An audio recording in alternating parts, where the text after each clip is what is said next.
who is suffering.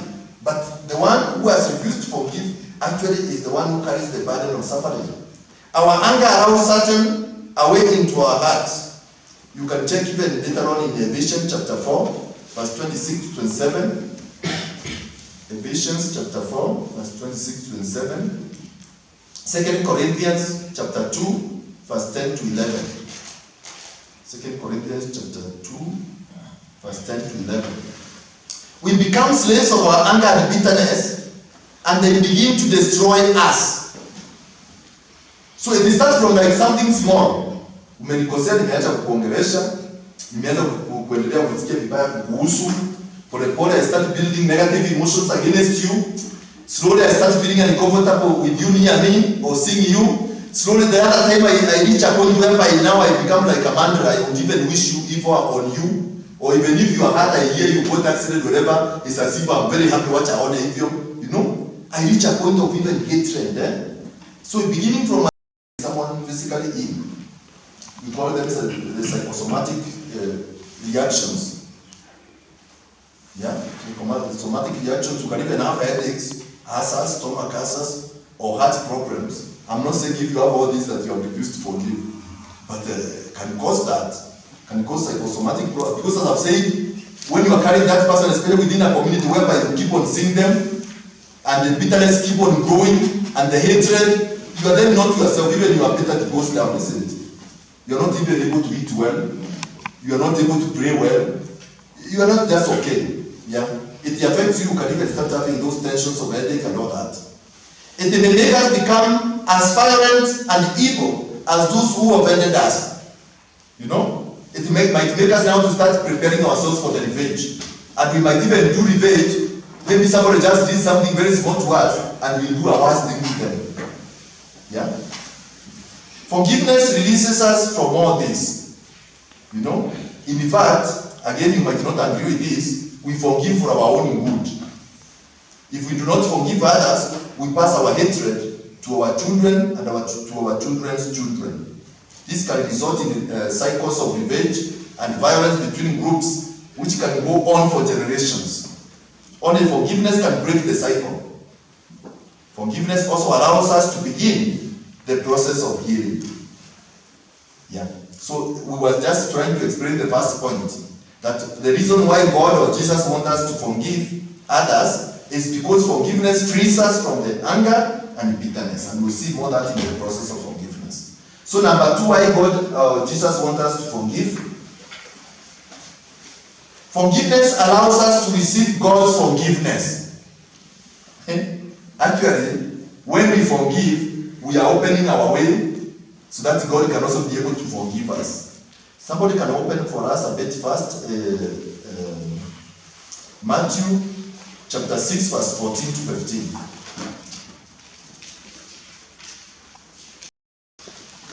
Yes, if you forgive others their failings, your heavenly Father will forgive you yours. But if you do not forgive others, your Father will not forgive your failings either. It's as clear as that. Jesus did not mean just once when it came to forgiveness. You cannot expect to receive from God what you are not able, what you are not ready to render to another one. He was just very clear. If you forgive others, your heavenly Father will forgive you. If you do not forgive others, your heavenly Father will not. That's why sometimes we might cheat ourselves that we are forgiven, but we are not yet. And maybe that's why spiritually sometimes we suffer and struggle. Because there are some faults maybe we might have not been forgiven by God himself. We would like God to give us that which we are not able to give, ready to give to another person. Yeah? And you remember, if it's a matter of how we sin against God, we are like that story which was given of those two servants. One was forgiven by the master, around 10,000 talents or whatever. You know, a lot of money. He was forgiven. And as he was going home after being forgiven and pleading for his life, akakutana na hasara mwenzake hapo kwa barabara. Na alikuwa amemkopesha shilingi 10. Kamshika huko, lazima ulipe. Na akajaribu pia kujitetea. Hakuna cha hiyo. Lazima ufanye nini?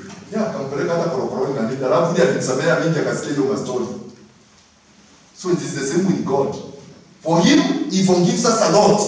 If God was to count all our sins, as Proverbs tells us that the just man sins about 7 times a day. The most just man, you know. If God was to judge us with our sinfulness and be just, you know, give us justice. Justice means to give somebody their due. As the late Professor Akomara would tell us, he used to say, oh boy, if God was only just. Yeah? If God was only just. If he was just only just. Would you be existing in this world? What is justice for a sinner? Damnation. But thank God, he is just and merciful. And most of the times he treats us with his mercy. And yet we as humans, they are fighting akietu. Yeah, we are not ready to practice a little bit of mercy to each other. We should imitate God. We should imitate God. So Isaiah is very clear. Forgiveness allows us to receive God's forgiveness. It's as if you are telling God to give you something in your hands and you fold your hands. Will he be able to put it really? Number 3, why God wants us to forgive? Forgiveness shows that we understand Christ's sacrifice and our salvation. Forgiveness shows that we understand Christ's sacrifice and our salvation. A bit of explanation. When we understand how much we have offended God by our sinfulness and how Jesus forgave us even before we repented, if you check in 1 John chapter 4 verse 10. 1 John chapter 4 verse 10, you read later. Any offense we have experienced will seem small. We will want to extend that same forgiveness to others. There are many verses there. You can also check in Ephesians chapter 4 verse 32. Jesus wants us to forgive. Forgiveness allows us to be reconciled with those who have offended us. Forgiveness allows us to be reconciled with those who have offended us. Later on I will tell you the distinction between forgiveness and reconciliation. So forgiveness allows us to be reconciled with those who have offended us. Until we forgive those who have offended us, our relationship with them suffers. You know? Forgiveness makes it possible for our relationship with them to be restored. Yeah? Forgiveness makes it possible for our relationship with them to be restored. The last one there, why God wants us to forgive? Forgiveness can change the person who offended us. Forgiveness can change the person who offended us. Yeah? Forgiveness can change the person who offended us.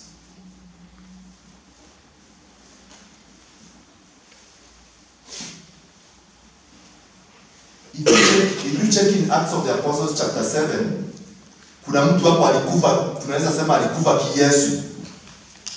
Yeah? Kuna mtu hapo alikufa kiyesu, eh? Who was that one? Who was being stoned? He died the version of Jesus, isn't it?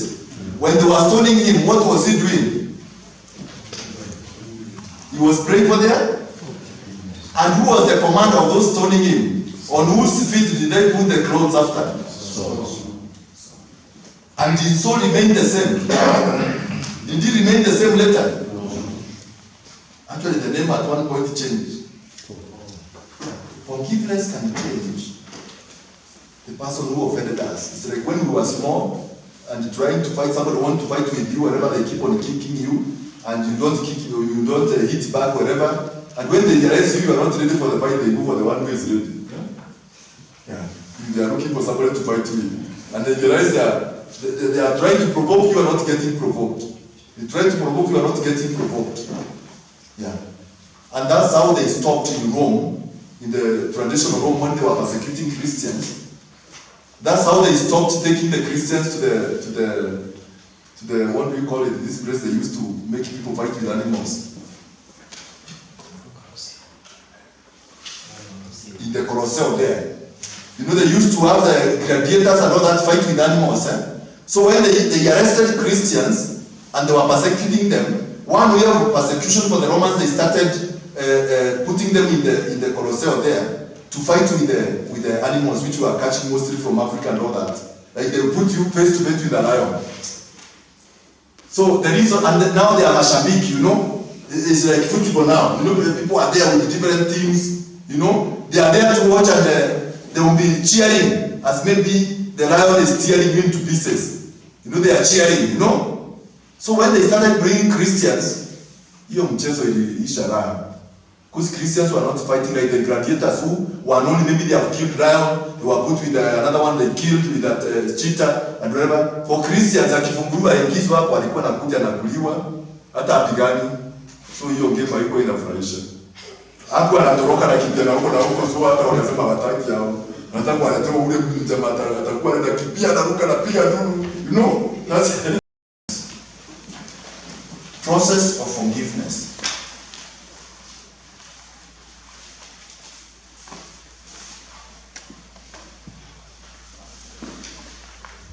There are three stages in the process of forgiveness.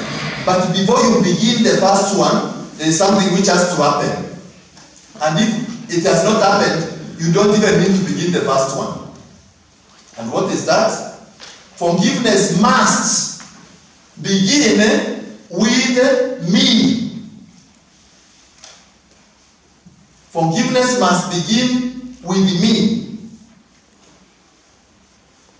This is another difficult thing to accept. That forgiveness begins with me. I must forgive myself first. So you can hear mimi nimekosewa. I'm the one who has been wronged. But I have to begin with myself. Why? Because, for example, psychologically, nobody has the power to annoy you or to make you angry except you are. Except you are? Nobody else has the authority or the power to make you angry except you are. If I insult 3 people the same insult, ni matusi gani kubwa sana huko Tigoni?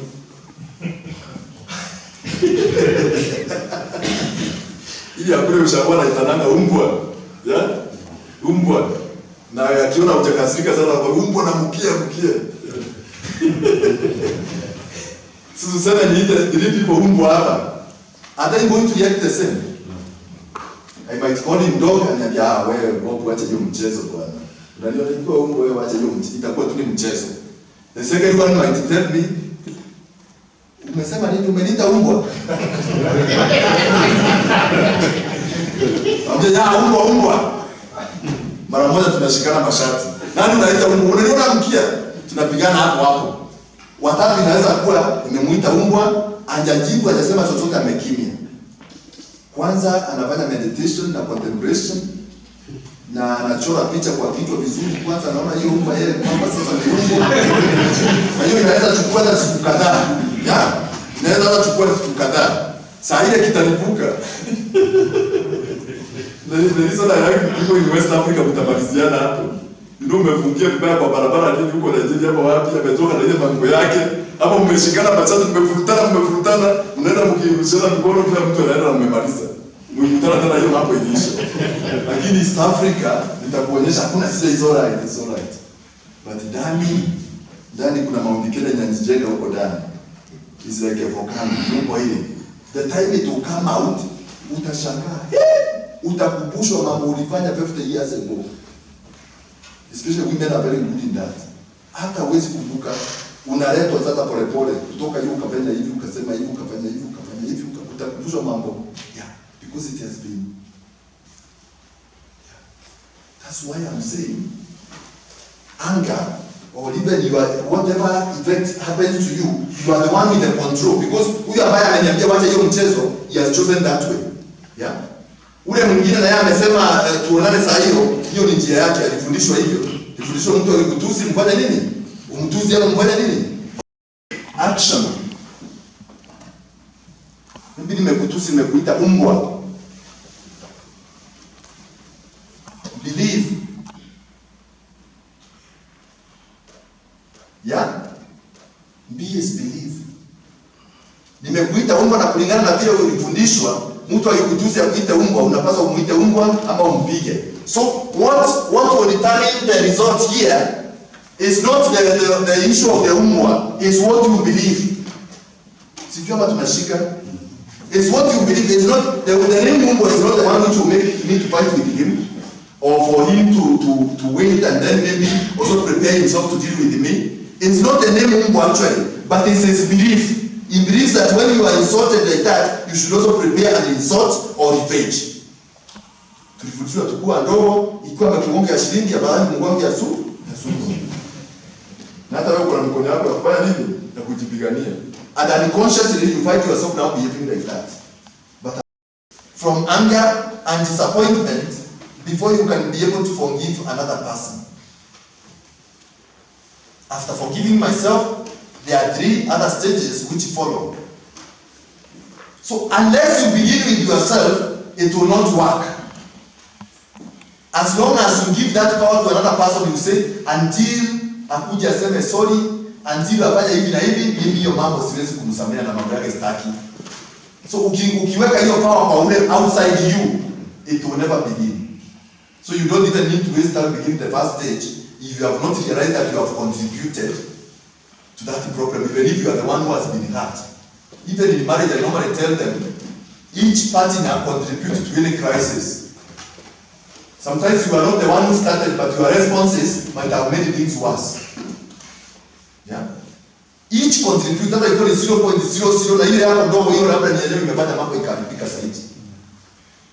Yeah. So the first stage of in the process, the first stage is called intellectual. Intellectual or rational. So that one begins from the head, from the head. Intellectual or rational. This involves making a choice or decision to forgive or to ask for forgiveness. It also involves identifying the hurting act or word and calling it by name. So there are 2 things here which happens in this stage. So the first thing is to make a decision. Because of course we use the intellect to make a decision, the mind. So I make a decision like the prodigal son and I say, look, hii mambo imeenda mbali sana. Yeah? Now I'm not okay. The way we are not even talking with my brother, the way it has become difficult for even me and him and whatever. Si vizuri tukiishi hivyo. Yeah? Si vizuri tukiishi hivyo. Yeah. Yeah. Na aliniambia kwamba ni mimi nilimkosea kwa sababu nilimfanya hivi, kamuita hivi whatever. All najua vizuri sana ya kwamba yeye ndiye alinikosea. You know, it's the 2 way. Either you have wronged someone or they have wronged you. The willingness to forgive or to ask for forgiveness.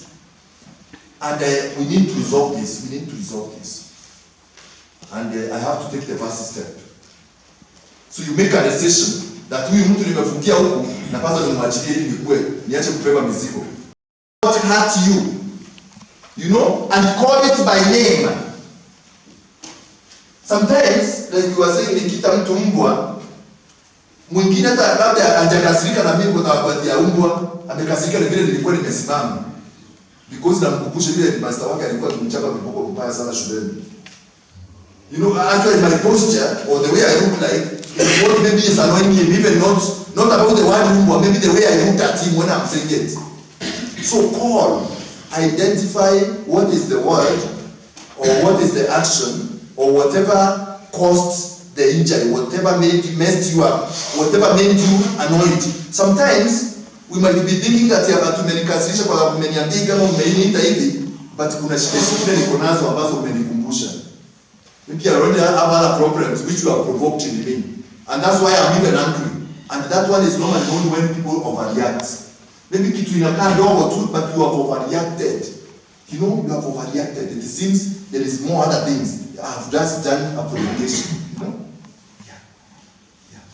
So the 2 things on the intellectual stage. 1, making the decision, like the prodigal son, that I want to forgive or to seek for forgiveness. 2, to identify what is the issue and to call it by name. Ni kama tu vile tunasema ukienda hospitali. Ikiwa uko mgonjwa wewe niambie daktari ati nasikia tu siko sawa, nasikia Ile watu wa Afrika wanaendanga. Nasikia tu daktari ziko sawa kabisa. Lazima uambie daktari kichwa inauma, sijui mguu inauma. Unless you express very well what is the issue, it will be very difficult for the doctor to guess. You have to explain where, so that even if he has to recommend some lab test, he knows whether it's a stomach or head or blood or where. But you cannot just go to the doctor and tell him, let's skip or skip to the time. Yeah. For you now to be able to succeed in this process of forgiveness, you have to call by name what has hurt you or what you did to the other person by name. Maybe it's insult, maybe it's infliction of injury, maybe you stole from them, maybe you destroyed their name. You know, you talked bad about them, you gossiped them, you cheated about them. You know, you have to call it. It has to be very clear what it is before you leave this stage. So those two things, decision to forgive or ask for forgiveness, and calling whatever is hurting by name. Then you move to the second stage, which we call emotional. Especially for men, the first stage is not difficult. But this second stage is where trouble is. Because we have moved from the intellectual to the emotional. You know, the intellect is the reservoir, is the store of ideas, thoughts and everything. Emotions are stored in another tank here, another reservoir here. So you are making a journey from up here to here. And St. Augustine says the longest journey you can make to your life is from the mind here to the heart and back. So now you are moving from here to where now the emotions are stored. That bitterness you are talking about and the pain, they are stored here. And that's why most of the people stop at the intellectual and they pretend they forgive, but always they still feel bad about that person. Because the emotions are still trapped here. So in the emotional, this involves being in touch with the painful feelings that often accompany the act of forgiving or being forgiven. So to get in touch with those feelings, without pain and bitterness. This is done by expressing the painful feelings to a person who caused the hurt, if it's possible, or the injury. So if it's possible, it's good if you get opportunity to express, we call it in psychology to vent out, your pain and bitterness to the person who caused it to you. Sometimes it's not possible to meet the person directly. You can be in a safe environment, like if it's involving a minor and a landlord and whatever, like in cases of abuse, but at least an opportunity to be able to say it out. For many in Africa, because they have been taught not to feel and everything, although they still feel and they end up causing trouble. Because they pretend they are not feeling, but they are human, so they feel. So at the end of it, you hear he has cleared the whole of his family, even himself. Yeah, and he appeared to be a very good man without any feeling, you know. Yeah. So, especially for women, you find the process of removing these emotional aspects wherever can be very helpful, because when it has taken place, you see a very different person. You see a very different person. The third one is spiritual. This involves letting go of the hurt and anger and move on with our lives. And as I explained this spiritual, I give an analogy which used to be given by our late Archbishop in Nairobi. God rest him in peace. Which is a bit nasty. It's a nasty example, but it is clear. Yeah. Dick used to say that forgiveness is like now, the way we are here. You are seated there, time is already gone, and Bob is still talking. You make a decision. You make a decision that I need to let go these things. So you make a decision. And because you are in an adult class, not in at least and the end out, so you are in an adult class, you make a decision that litaamuka. You know, like the prodigal son, now arise. Yeah? Na unarise, halafu unambao, halafu polepole unatoka. Ukitoka unaenda mahali fulani. Yeah? Ukienda hapo mahali unaingia hapo ndani, unaingia emotional stage. Because emotional inakuwa na kulia, tantrums, makelele huko.